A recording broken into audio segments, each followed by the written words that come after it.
What's up, fellas? Iron Chef here, bringing you more Battlefield gameplay. I want to apologize in advance. I'm feeling a little bit under the weather, so if I cough a few times or if I ever have to stop and clear my throat, but I'm sorry. First thing I want to say, I'm really happy about all the support that I'm getting. You know, it's not a lot. It's a few subscribers and it's a few comments, a few favorites, and a few likes here and there.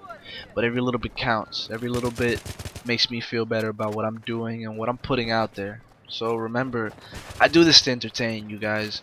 So I'm really happy to see that you guys like what you're seeing. You're liking the content. And if you stay tuned, then I'll have a lot more good footage for you guys in the future. I promise that. Today's a different kind of montage. I usually get a lot of clips together and I throw some music behind it. Today I'm going to speak behind it and do a commentary slash montage, if you will. This is a weapon review on the AN-94, and I'm kind of upset that the AN-94 is the very last assault rifle that you unlock, because this weapon, it packs a punch. It's my favorite assault rifle, and it feels a lot more like a DMR than an AR if you ask me. Now most of this footage you're going to see today, it's from TDM, from Team Deathmatch, simply because my platoon hasn't been very active in the last few days, and I don't like hopping into 48, 64 player servers on a Rush or Conquest map with a bunch of randoms. It tends to get out of hand very quickly. It makes me want to pull my hair out. It doesn't work too well out for me. So on occasion like this, I'd rather play Team Deathmatch, which I really don't mind. A lot of people are upset about the addition of Team Deathmatch and say that they're trying to attract COD kids, and even if that's the case, I really don't mind. Team Deathmatch adds a different variety. It adds a faster paced game mode, a lot more faster paced than your average Conquest or Rush game. And it's very good when you don't have any friends online, when it's late at night, or when you have to do something and you want a quick round. Team Deathmatch is not bad. I'm really not mad about the addition to the game. Now back to the weapon. The AN-94, it's a burst fire assault rifle, a 2-round burst assault rifle, the only one in the game. The other 2-round burst weapons consists of the UMP-45 PDW, and if I'm not mistaken, the G36C carbine for the engineers also features a 2-round burst feature, but I'm not sure about that one, so don't quote me on that one. The other primarily burst fire assault rifles in the game are the KH-2002 and the M16A4.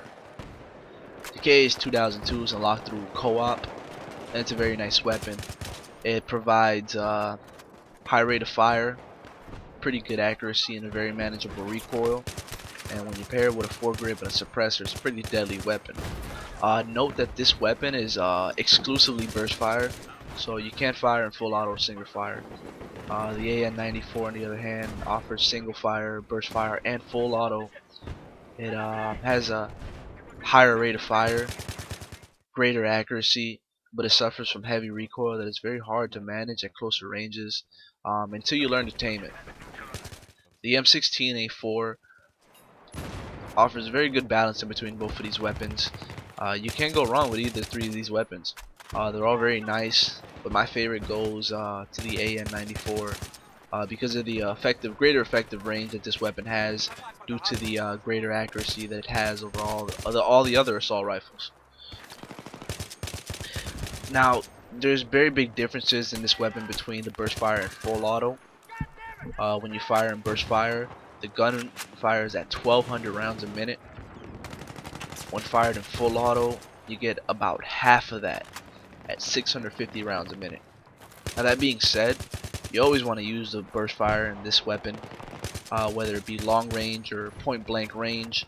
The burst fire is ultimately better than the full auto. If you spam the burst fire fast enough, you can effectively fire faster than you can in full auto. Another really good thing about this weapon is the hip fire. As you see in this next clip, the hip fire in this thing is very, very good, very, very reliable, very, very accurate. Now, because of the lower rate of fire that you get, because this thing is because you're probably gonna have it in burst fire, the very, very good hip fire compensates for it. Now, I thought I revived this guy, but upon further review of the video, I guess I didn't, but it's alright. The reason you don't see me reviving very much in this video because it's again, it's mostly team deathmatch, and whenever you try to revive in team deathmatch, all you do is get killed yourself. And you know, once they kill them, they kill them. They get the points. It's not like Conquest where there's tickets and it goes by revives or respawns. I'm sorry. Once they kill them, they got that kill, so they got that point. So there's really no point in running out there and trying to get yourself killed for a simple 100 points and a revive. There's also pretty big differences between the console and PC versions of this weapon. Now, I first played this game on console and I switched over to PC. I used to play on PS3 and I thought this weapon was nice. It wasn't bad. But there's crazy differences between the console and PC versions of this weapon. The console version burst fire only fires at 900 rounds a minute compared to the PC's 1200 rounds a minute. And if I'm not mistaken, it doesn't receive the same benefits from the heavy barrel as it does on the PC version. Speaking on the heavy barrel and the attachments, I like to use the reflex, the heavy barrel, and the foregrip. And optics are completely up to you. I use the US red dot sight reflex because it's my favorite. Now, as you can see, I just got this double kill with the hip fire. As I said earlier, the hip fire on this thing is really reliable. Not many assault rifles feature that kind of accuracy when it comes to hip fire, and it's a good thing to have when you probably using burst fire and you're gonna have a slower fire rate than all assault rifles that are automatic. The hip fire is very nice because you don't have to switch over to your pistol and you can hip fire, and it usually works out very well. The foregrip, I like using the foregrip because it reduces horizontal muzzle drift. You can use a laser sight if you want to further upgrade your hip accuracy, but I much rather use the foregrip because at longer ranges, the reducing the horizontal muzzle drift helps a lot because the vertical recoil of this weapon is already insane. So if you can reduce at least the horizontal recoil, it's very helpful. The heavy barrel, I think the heavy barrel makes this weapon.